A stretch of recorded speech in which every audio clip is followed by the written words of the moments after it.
மயிலுக்கு எல்லா உண்மையும் தெரிஞ்சதுனால, இப்ப எப்படியாவது தினேஷ் கிட்ட இருந்து தப்பிச்சே ஆகணும் அப்படின்னு சொல்லிட்டு, பல திட்டங்கள் போடுறாங்க. அதுலயும் அவங்க வெளிய போயிரலான்னு சொல்லிட்டு நைஸா எஸ்கேப் ஆகும்போது, கரெக்ட்டா இந்த தினேஷோட ஆள் இருக்கான் பார்த்தீங்களா? அந்த ஹோட்டல்லே வேலை செய்றவன். அவன் இருந்துட்டு, "நீங்கலாம் எங்கேயும் போக்கூடாது.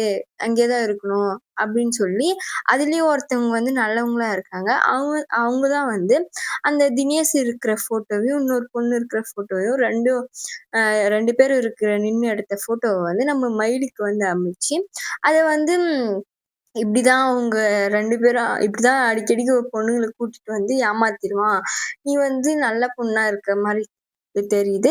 நீ எப்படியாவது தப்பிச்சு போயிரு. நான் 10 மணிக்கு மேல என் டியூட்டி முடியும். அப்ப உன்ன கூட்டிட்டு போய் விட்டுர்றேன். நீ தப்பிச்சு வந்துரு. அவன நம்பாத அப்படின்னு சொல்லி நம்ப ரூம் பாய் அத சொல்றான். நம்ம மயிலும் சரி நான் நம்பி வந்துட்டேன்.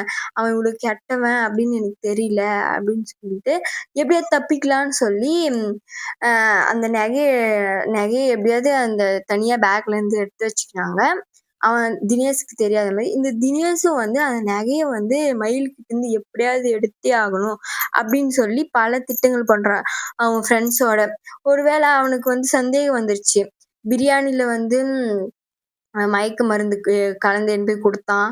அத அவ சாப்பிடவே இல்ல. அப்புறம் ஜூஸையும் எடுத்து போய் குடுத்தா, அதையும் அவ கீழ தட்டி விட்டுட்டா.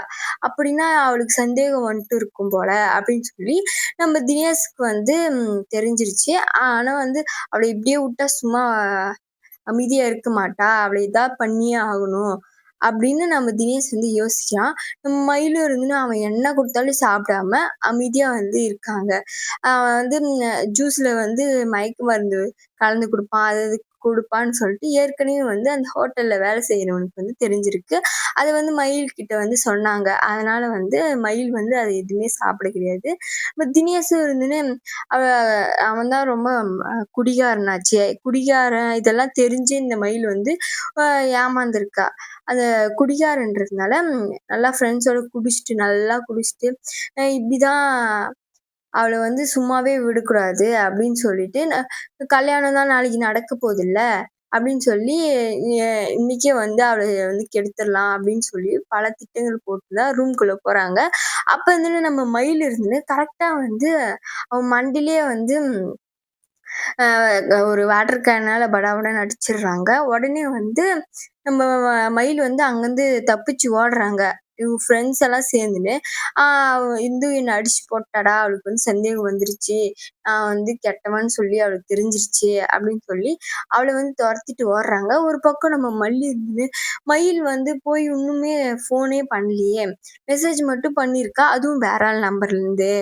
ஏன் அவ ஃபோனே பண்ணல அப்படின்னு சொல்லி நம்ம மல்லியும் ரொம்ப பயப்படுறாங்க. ரொம்ப இதா இருக்காங்க. ஏற்கனவே நகை வேற தொலைஞ்சு போச்சு. அ அப்படின்னு சொல்லிட்டு நம்ப நாகு இவங்க எல்லாமே கவலைல இருக்கும்போது, இவளும் ஃபோனே பண்ணல அப்படின்னு சொல்லிட்டு, அந்த வா இது காலேஜோட இதுக்கு கால் பண்றாங்க. அவங்க சொல்றாங்க, ஃபோன் பண்ணி மல்லி இப்படிதான் ஹாஸ்டல் சேர்ந்துட்டாளா? நல்லபடியா மயிலு அப்படின்னு கேட்கும்போது, இங்க பாருங்க காலேஜ் ஓப்பன் பண்ணும்போது தான் எல்லாரும் வரணும்.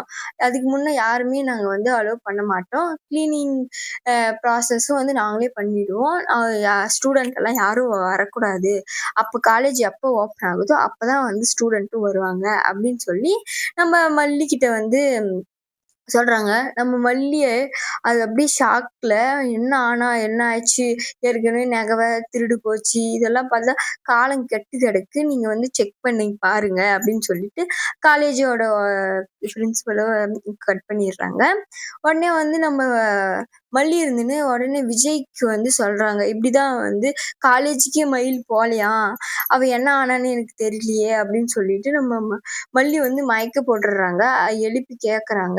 இப்படிதான் சொல்றாங்க. நம்ம விஜய் ஆமா. அவளோட நடவடிக்கையே வந்து சரியில்ல. நான் எடுத்துட்டு போய் விடும்போதே, ஃபோன் கால் வந்துனே இருந்துச்சு. அவ வந்து அட்டெண்ட் பண்ணி பேசவே இல்ல. நான் இருக்கிறதுனால அத அட்டெண்ட் பண்ணி பேசலையா? இல்ல என்னன்னு தெரியல. யார் ஃபோன் பண்ணி இருந்தாங்கன்னே தெரியல. அப்பதான் மல்லி கொஞ்சம் கொஞ்சமா உண்மைய சொல்ல வராங்க. இப்படிதான் ஏற்கனவே ஒரு பையன் கூட நின்னு பேசிட்டு இருந்தா, அத வந்து நான் கண்டிச்சு கூட்டிட்டு வந்துட்டேன்.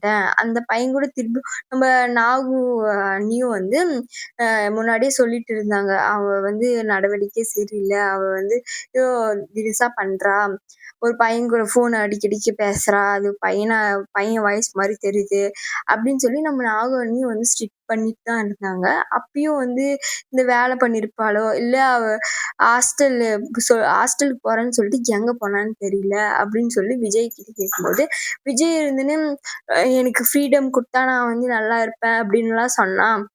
அவ வந்து பஸ் ஸ்டாண்டுக்கு போறேன்னு சொல்லிட்டு, நான் விட்டுட்டு வரும்போதே அவ பஸ் ஸ்டாண்டுக்கு போகாம அங்க நின்டு, என் ஃப்ரெண்டு வரா அப்படின்னு சொல்லி பாத்துட்டு இருந்தா. அவ ஃப்ரெண்டுக்கு ஃபோன் பண்ணி கேட்டுப்பாரு. அங்க இது இருக்காளா? ஃப்ரெண்ட்ஸ் இது ஏதாவது ட்ரிப் இது போயிருக்காங்களா? போய் சொல்லிட்டு நம்ம விடமாட்டோங்க அப்படின்னு சொல்லி, ட்ரிப் இது போயிருக்காங்களான்னு பாருங்க அப்படின்னு சொல்லும்போது, நம்ம மல்லியும் இருந்துன்னு அவ ஃப்ரெண்ட்ஸ்க்கெல்லாம் கால் பண்ணி பாக்குறாங்க. அவ ஃப்ரெண்ட்ஸும் வந்துன்னு, அ எனக்கு தெரியல. அவ என்னான்னு எனக்கு தெரியல அப்படின்னு சொல்லி அவங்களும் சொல்லிடுறாங்க. இல்லம்மா உங்க கூட தான் வரேன்னு சொன்னா, எங்கம்மா? அப்படின்னு கேட்கும்போது, அதெல்லாம் எங்களுக்கு தெரியாதுன்னு சொல்லி ஃப்ரெண்ட்ஸு சொல்லிடுறாங்க. அப்ப வந்து நம்ம மல்லிக்கு வந்து அப்படியே இடிய தூக்கி போட்ட மாரி இருக்கு மண்டையில. அப்புறம் வந்து விஜய், மல்லி இவங்க எல்லாரும் வந்து அ மயில தேடி கெளம்புறாங்க. இப்ப நாகுக்கும் வந்து பயங்கரமான சந்தேகம் கெளம்பிருச்சு. அவ தான் கண்டிப்பா வந்து அந்த நகைய எடுத்திருப்பான்னு சொல்லிட்டு கன்ஃபார்மே பண்ணிட்டாங்க. நம்ம நாகு உழைச்சு கஷ்டப்பட்டு சம்பாரிச்ச இத வந்து எடுத்துட்டாளேன்னு சொல்லிட்டு நம்ம நாகு, மல்லி எல்லாம் வந்து பயங்கரமான கோவத்துல இருக்காங்க மயில் மேல.